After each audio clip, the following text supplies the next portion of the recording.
वह जंगल साधारण नहीं था।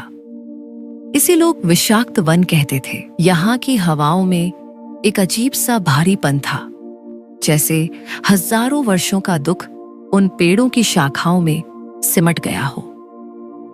यहाँ के पेड़ इतने पुराने और विशाल थे कि उनकी जड़ें जमीन के बाहर निकलकर किसी अजगर की तरह रेंगती हुई प्रतीत होती थी। सूरज की किरणें यहाँ आने से पहले ही अपना रास्ता बदल लेती थीं। जंगल के बिल्कुल केंद्र में एक पुरानी और रहस्यमयी गुफा थी, जिसके बाहर पत्थरों पर अजीब से निशान बने हुए थे। रात का गहरा सन्नाटा था, सन्नाटा इतना कि अगर एक पत्ता भी गिरे तो उसकी गूंज पूरे वन में सुनाई दे। गुफा के भीतर मशालों की पीली रोशनी कांप रही थी। दीवारों पर टंगी हुई इंसानी और जानवरों की खोपड़ियां उस रोशनी में ऐसी लग रही थीं मानो वे मुस्कुरा रही हों। बीचों बीच एक वेदी बनी थी, जिस पर 7 साल का एक मासूम बालक सोनू बेसुध पड़ा था। उसके कोमल हाथ पैर लोहे की जंजीरों से जकड़े हुए थे, जो ठंड के कारण और भी ठंडे हो गए थे। वेदी के पास बैठा था तांत्रिक वज्रदंत। उसका शरीर किसी दानव की तरह विशाल था। उसके चेहरे पर भस्म लगी थी और आंखों में एक ऐसी वहशी चमक थी जिसे देखकर किसी का भी कलेजा कांप जाए। ओम ह्रीं क्लीं कालिका रक्तम देहि अमृतवम देहि। बस कुछ ही क्षण और, जैसे ही इस बालक का शुद्ध रक्त इस वेदी पर गिरेगा, पाताल की समस्त काली शक्तियां मेरी मुट्ठी में होंगी। कोई मुझे रोक नहीं पाएगा। हा हा हा। उसने अपनी कमर से एक धारदार खंजर निकाला। जैसे ही उसने खंजर ऊपर उठाया, अचानक पूरी गुफा सतरंगी किरणों के एक तीव्र पुंज से भर गई। वह रोशनी इतनी शक्तिशाली थी कि वज्रदंत की आंखों में चुभने लगी।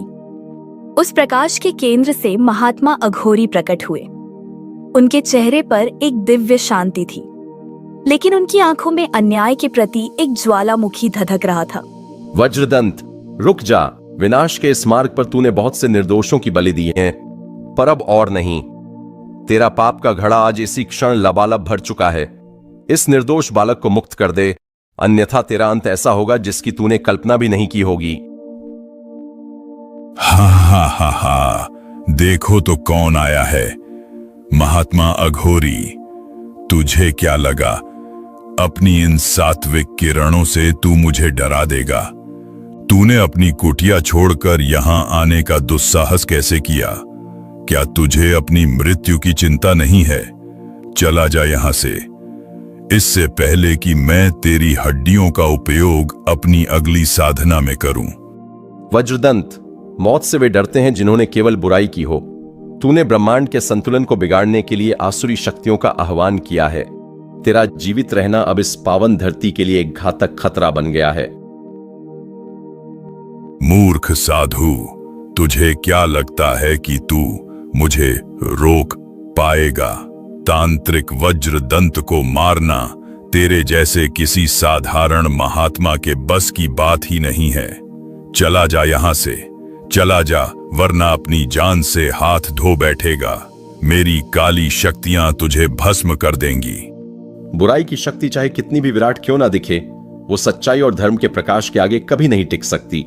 तू चाहे जितना भी मायावी जाल बुन ले, तू मेरा सामना नहीं कर पाएगा।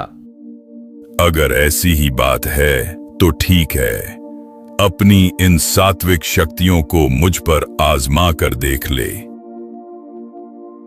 जैसे ही उसने यह कहा, महात्मा अघोरी ने मंत्रोच्चारण आरंभ कर दिया।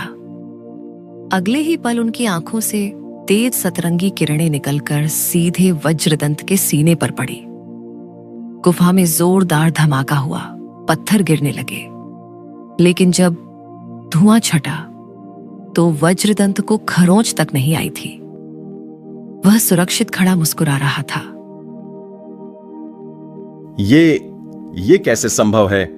जिन मंत्रों से अब तक बड़े बड़े असुर नष्ट हो जाते थे, उनका तुझ पर कोई प्रभाव ही नहीं पड़ा। हा हा हा हा। मैं जानता था कि तू एक दिन मेरे पीछे अवश्य आएगा, जिस उस बाश्य आएगा। इसीलिए मैंने अपनी जान, अपने प्राण इस शरीर से निकालकर किसी और प्राणी के भीतर डाल दिए, पैक किए हैं। और वो प्राणी कौन है और कहां है, यह केवल मैं जानता हूं। तू इस रहस्य को कभी नहीं जान पाएगा। महात्मा अघोरी क्षण भर के लिए शांत हो गए। उन्होंने अपनी अंतर्दृष्टि से स्थिति को समझा और फिर सतरंगी किरणों के साथ वहां से अंतर्ध्यान हो गए। वज्रदंत क्रूरता से हंस पड़ा। देखा, अंत में वो डरपोक साधु भाग ही गया ना। पर जैसे ही उसने पिंजरे को देखा, उसके पैर तले जमीन खिसक गई। पिंजरा खाली था। यह कैसे हुआ? अरे यह कैसे हो गया? जिस पक्षी में मैंने अपने प्राण डाले थे, वो पिंजरे की सलाखें तोड़कर बाहर कैसे निकल गया? उसके साथ वह बच्चा भी कैसे गायब हो गया? उसने तुरंत अपनी आंखें मूंद ली। कुछ देर बाद उसने धीमी आवाज में कहा, लगता है वह इस जंगल की सीमा से बहुत दूर निकल गया है। लेकिन कोई बात नहीं, जिस दिन वह दोबारा इस जंगल के क्षेत्र में प्रवेश करेगा, मेरी शक्तियां उसे पहचान लेंगी और तब मैं उसे पकड़कर पाताल लोक के गहरे अंधकार में हमेशा के लिए बंद कर दूंगा। तब इस संसार पर मेरा शासन होगा। तभी महात्मा फिर से प्रकट हुए। उन्होंने मुस्कुराते हुए तांत्रिक की ओर देखा और कहा, मैं जान गया था कि तूने अपने प्राण किस में छुपाए हैं, पर अब वो प्राणी पूर्ण रूप से स्वतंत्र हो चुका है। अब तू क्या करेगा वज्रदंत? तेरे माथे का पसीना बता रहा है कि तूने अपनी सारी मायावी शक्तियां लगा दी हैं, लेकिन तू अब भी यह नहीं जान सका कि वो पक्षी कहां है। वो कहीं भी हो, मैं उसे ब्रह्मांड के किसी भी कोने से खोज निकालूंगा। कोई मुझे नहीं रोक सकता। तू जल्दी कर ले, क्योंकि वो इंसानों की बस्ती में पहुंच चुका है, और यदि किसी साधारण मानव ने भी उसे अनजाने में मार दिया तो तेरी मौत निश्चित है। इतना कहकर महात्मा फिर से अदृश्य हो गए। वज्रदंत ने गुस्से में अपनी मुट्ठियां भी ली और बोला, एक बार, बस एक बार वो मेरे हाथ लग जाए, फिर मैं उस साधु को भी उसकी औकात दिखा दूंगा। दृश्य बदलता है और हम सोनापुर गांव पहुंचते हैं। गांव शांत था, लेकिन यहाँ के लोगों के दिलों में जमींदार भैरव सिंह का खौफ था। भैरव सिंह अपनी आलीशान हवेली के ऊंचे बरामदे में बैठा था। उसके सामने चांदी का हुक्का रखा था। तभी गांव का एक गरीब किसान वीरप्पन वहां पहुंचा। वीरप्पन भैरव सिंह का अपना छोटा भाई था, लेकिन उन दोनों के बीच अमीर गरीब की एक गहरी खाई थी। आइए आइए, पधारिए महानुभाव वीरप्पन जी। क्यों रे वीरप्पन, मैं सुबह सुबह तेरे फटेहाल घर गया था और तेरी पत्नी यशोदा से कहा था कि तुझे तुरंत हवेली भेजे। ससुरे, सुबह से शाम हो गई तेरा इंतजार करते करते, और तू अब अपनी सूरत दिखा रहा है। आखिर तू अपने आप को समझता क्या है, इस गांव का राजा या मेरा सगा भाई? प्रणाम भैया। वह हमें थोड़ा मंदिर में भगवान के दर्शन के लिए चला गया था। वहां कीर्तन चल रहा था, इसलिए थोड़ा लेट हो गया। मुझे क्षमा करें भैया। अच्छा, तो तू मंदिर गया था? मैं यहां तुझे पशुओं का चारा काटने के लिए बुलाया था, लेकिन तूने अभी तक पशुओं को चारे तक नहीं डाला। वे भूखे मर रहे हैं और तू वहां भजन गा रहा था। क्या तेरे भगवान उन्हें घास खिलाएंगे? भैया, सुबह से बहुत ठंड हो रखी है। इस ठंड में तो हड्डियां तक कांप रही हैं, हाथ पैर काम नहीं कर रहे थे। मैंने सोचा कि थोड़ा सा और धूप निकल आए तो मैं जंगल जाकर चारा काट लाऊंगा। अभी जाता हूं भैया, आप नाराज ना हो। मुफ्त की रोटियां मिल जाए तोड़ने के लिए तो तुझे एक बार भी ठंड नहीं लगती है, लेकिन जैसे ही काम की बारी आए तो तुझे ठंड सताने लगती है। एक बार कान खोलकर सुन ले, अगर तूने मंदिर जाना और साधु भजन का ढोंग नहीं छोड़ा तो मैं तुझे अन्न का एक दाना नहीं दूंगा। समझ गया? चल जा यहां से और चारा लेकर आ। वीरप्पन चुपचाप वहां से चला गया। उधर हवेली के अंदर भैरव सिंह की पत्नी सब सुन रही थी। वह बाहर आई। सुनो जी, ऐसे चिल्लाने से कुछ नहीं होगा। ये वीरप्पन रोज रोज मंदिर के नाम पर काम से बचता है, और अगर कल को इसने जमीन में आधा हिस्सा मांग लिया तो गांव वाले उसके पक्ष में खड़े हो जाएंगे। हमें कुछ ऐसा तरकीब निकालना होगा जिससे यह घर से बाहर भी चला जाए और सारी जमीन हमें मिल जाए। तुम ठीक कहती हो, यह रोज का झगड़ा मुझे भी पसंद नहीं। कुछ ऐसा ही उपाय करता हूं जिससे सांप भी मर जाए और लाठी भी न टूटे। अगले दिन भैरव सिंह ने वीरप्पन को बुलाया। अरे वह वीरप्पन, इधर आओ।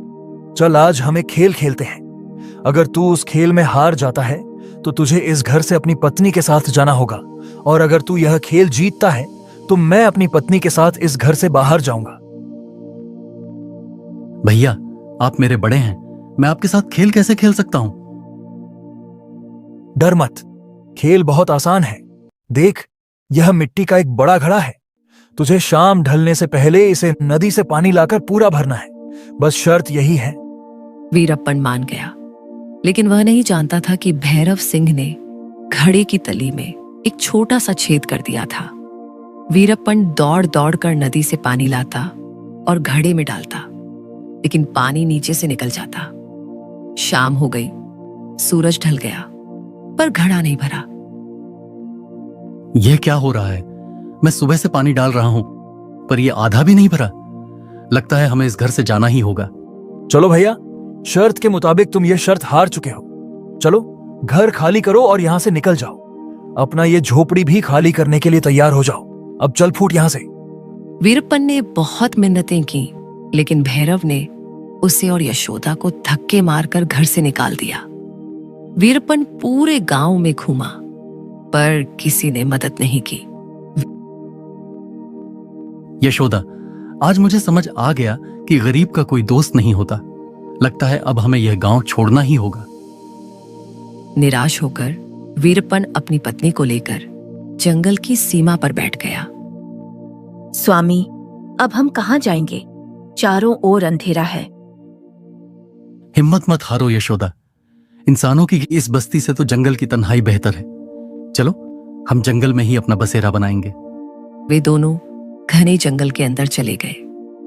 वहां एक साफ पानी के तालाब के पास उन्होंने लकड़ियों और पत्तों से एक छोटी सी झोपड़ी बनाई। अगले दिन वीरप्पन अपनी कुल्हाड़ी लेकर जंगल के अंदर लकड़ियां काटने गया। तभी उसकी नजर झाड़ियों में पड़े एक घायल सुनहरा पक्षी पर पड़ी। अरे बाप रे, इस बेचारे को क्या हुआ? इसके पंखों से तो खून बह रहा है। लगता है किसी दुष्ट शिकारी ने इसे घायल किया है। वीरप्पन ने उसे बड़े प्यार से उठाया और अपनी झोपड़ी में ले आया। यशोदा ने तुरंत जड़ी बूटियों का लेप बनाया और पक्षी के घावों पर लगाया। शाम को जब पक्षी ने आंखें खोली तो वह मनुष्य की आवाज में बोलने लगा। तुम्हारा बहुत बहुत धन्यवाद वीरप्पन, तुमने मेरी जान बचाई। तुम पहले इंसान हो जिसने बिना किसी स्वार्थ के मेरी मदद की। वीरप्पन और यशोदा चकित रह गए। पक्षी मुस्कुराया। मदद करने वाला ही सच्चा दोस्त होता है। क्या तुम मुझसे दोस्ती करोगे? जरूर मेरे दोस्त। इस दुनिया में मेरा कोई दोस्त नहीं था, तुम पहले हो जिसने हाथ बढ़ाया है। उसी दिन से वह पक्षी वीरप्पन का साथी बन गया। एक दिन पक्षी ने वीरप्पन से कहा, दोस्त, मैंने तुम्हारी दुख भरी कहानी सुनी है। अब मैं तुम्हें और गरीब नहीं रहने दूंगा। इस जंगल में एक गुफा है जहाँ बहुत सारा खजाना छिपा है। पक्षी वीरप्पन को उसी वज्रदंत वाली गुप्त गुफा के पास ले गया। झाड़ियों को हटाकर वीरप्पन अंदर गया और वहां स्वर्ण मुद्राओं से भरा एक बड़ा बक्सा मिला। वीरप्पन की खुशी का ठिकाना नहीं रहा। वीरप्पन ने उन मुद्राओं से अपना खेत और घर लिया और गांव में एक आलीशान हवेली बनवाई। वह अब गांव का सबसे सम्मानित और अमीर व्यक्ति बन गया था। एक रात जब वीरप्पन अपने महल में पक्षी से बातें कर रहा था, अचानक आसमान में काली घटाएं छा गई। बिजली कड़कने लगी और एक काला धुआं वीरप्पन के कमरे में प्रवेश कर गया। वह धुआं धीरे धीरे तांत्रिक वज्रदंत के रूप में बदल गया। पक्षी डर के मारे कांपने लगा। तुझे क्या लगा पक्षी कि तू मेरी कैद से आजाद रहेगा? जैसे ही तूने उस गुफा का खजाना छुआ, मेरी काली शक्तियों ने मुझे बता दिया कि तू कहां है। यह पक्षी मेरी जान है और अब मैं इसे पाताल लोक ले जाऊंगा। वज्रदंत ने पक्षी को एक झटके में पिंजरे में कैद कर लिया और गायब हो गया। वीरप्पन बदहवास हो गया। वह तुरंत जंगल में महात्मा अघोरी की कुटिया की ओर भागा। महात्मा ने उसे देखते ही कहा, वीरप्पन, मैं तेरा ही इंतजार कर रहा था। वज्रदंत ने उस पक्षी को पकड़ लिया है। वह पक्षी साधारण नहीं है, तांत्रिक के प्राण उसी में बसते हैं। महात्मा अघोरी और वीरप्पन अपनी शक्तियों से उस पुरानी गुफा में पहुंचे। वहां वज्रदंत पाताल लोक का द्वार खोलने की तैयारी कर रहा था। महात्मा ने मंत्र पढ़कर पक्षी को पिंजरे से निकालकर अपने हाथ में ले लिया। साधु, तू फिर आ गया।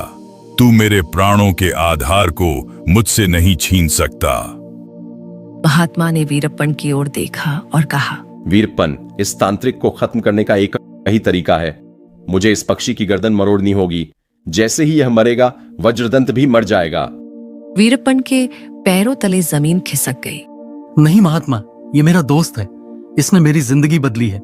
इसने मुझे तब सहारा दिया जब अपनों ने छोड़ दिया था। मैं इसकी जान कैसे ले सकता हूं? क्या मित्रता का यही फल है? देखा साधु, यह कमजोर इंसान कभी अपने दोस्त को नहीं मारेगा। और जब तक यह पक्षी जीवित है, मैं अमर हो। अब तो इस पक्षी को ले जा, मुझे कोई चिंता नहीं। तभी वह पक्षी, जिसकी आंखों में आंसू थे, अपनी कोमल आवाज में बोला, दोस्त वीरप्पन, रो मत। तूने मुझे जीवन दिया, तूने मुझे प्रेम सिखाया। यदि मेरे मरने से इस पापी का अंत होता है और दुनिया का भला होता है तो मुझे खुशी होगी। हमारी दोस्ती शरीर की नहीं, आत्मा की है। हमारी दोस्ती अमर रहेगी। तुम लोग मुझे मार दो ताकि धर्म की रक्षा हो सके। नहीं महात्मा, मेरे दोस्त को मत मारो। क्या इसकी जान की कोई कीमत नहीं है? क्या कोई और रास्ता नहीं है जिससे मेरे दोस्त के प्राण भी बच जाएं और इस दुष्ट का अंत भी हो जाए? वीरप्पन, तेरी मित्रता महान है। संसार में ऐसी निस्वार्थ मित्रता दुर्लभ है। यह काम केवल सिद्धियों से हो सकता है, लेकिन मेरे पास जो भी सिद्धियां थीं, वे वज्रदंत से लड़ने में क्षीण हो गई हैं। अगर कोई पूर्ण संत मिल जाए तो उनके पास सिद्धियों का अटूट भंडार होता है। वे ही इस पक्षी के प्राणों को तांत्रिक के काले साए से मुक्त कर सकते हैं। कहां मिलेंगे ऐसे पूर्ण संत महात्मा? इस समय धरती पर साक्षात कबीर साहिब जी अवतरित हैं। वे ही पूर्ण संत हैं। वे ही दुखों के निवारण करता है। हमें उनकी शरण में जाना होगा। वीरप्पन, यशोदा और महात्मा अघोरी उस पक्षी को लेकर कबीर साहिब की शरण में पहुंचे। कबीर साहिब एक सादे आश्रम में बैठे थे। उनके मुखमंडल पर कोटि सूर्यों का तेज था। हजारों लोग उनका सत्संग सुन रहे थे। हे परमेश्वर, हे दयालु, मेरी रक्षा करें। मेरे इस निर्दोष मित्र को बचा लें। दुष्ट तांत्रिक ने इसके शरीर को अपना आधार बनाया है। यदि इसे मारा गया तो मेरा हृदय फट जाएगा। कबीर साहिब ने अपनी अमृतमयी दृष्टि वीरप्पन पर डाली। उनके चेहरे पर एक मंद मुस्कान उभरी। पुत्र वीरप्पन, तेरी पुकार हम तक पहुंच गई है। मित्रता जब निस्वार्थ होती है तो वह परमात्मा की भक्ति के समान हो जाती है। तू घबरा मत। सिद्धियां केवल दंड देने के लिए नहीं, बल्कि रक्षा के लिए होती हैं। पर पूर्ण सिद्धि वह है जो जीव को बंधन से मुक्त कर दे। अचानक पक्षी के शरीर से एक काला धुआं बाहर निकलने लगा। वह धुआं तांत्रिक वज्रदंत की काली ऊर्जा थी। कबीर साहिब ने उस धुएं को अपनी मुट्ठी में कैद कर लिया और उसे धरती में समाहित कर दिया। जैसे ही कबीर साहिब ने उस पक्षी के शरीर से वज्रदंत के प्राणों का संबंध विच्छेद किया, मीलों दूर अपनी गुफा में बैठा वज्रदंत अचानक चीखने लगा। यह क्या हो रहा है? मेरी शक्तियां कहां जा रही हैं? मेरा शरीर जल रहा है। नहीं, मुझे बचाओ। अगले ही क्षण वज्रदंत के शरीर में स्वतः आग लग गई। वह पापी चीखता हुआ राख के ढेर में बदल गया। उसका अंत हो चुका था। उधर वह सुनहरी पक्षी अब पहले से भी अधिक सुंदर और तेजस्वी हो गया था। वह अब पूर्णतः स्वतंत्र था। वीरप्पन, अब तेरा मित्र सुरक्षित है और तू भी अब इस माया रूपी संसार के बंधनों से मुक्त हो जा। कबीर साहिब ने वहां घंटों सत्संग किया। उन्होंने समझाया कि जीव हिंसा महापाप है और निस्वार्थ प्रेम ही ईश्वर की प्राप्ति का मार्ग है। वीरप्पन, यशोदा और महात्मा अघोरी तीनों ने कबीर साहिब जी से नाम दीक्षा ली। अघोरी साधु, जो अब तक केवल अपनी सिद्धियों के अहंकार में थे, उन्होंने जान लिया कि पूर्ण संत की शक्ति के आगे सब कुछ शून्य है। वीरप्पन अपनी हवेली वापस तो गया, लेकिन अब उसका मन भक्ति में रंग चुका था। उसने अपनी सारी संपत्ति गरीबों के कल्याण और कबीर साहिब के संदेश को फैलाने में लगा दी। वह सुनहरी पक्षी हमेशा उसके घर की मुंडेर पर बैठा रहता और राम नाम का संकीर्तन करता। उनका जीवन अब शांति और भक्ति का प्रतीक बन गया था। उनकी दोस्ती की कहानी पूरे राज्य में प्रसिद्ध हो गई कि कैसे एक गरीब किसान की निस्वार्थ मित्रता ने उसे साक्षात परमात्मा कबीर साहिब के दर्शन करा दिए।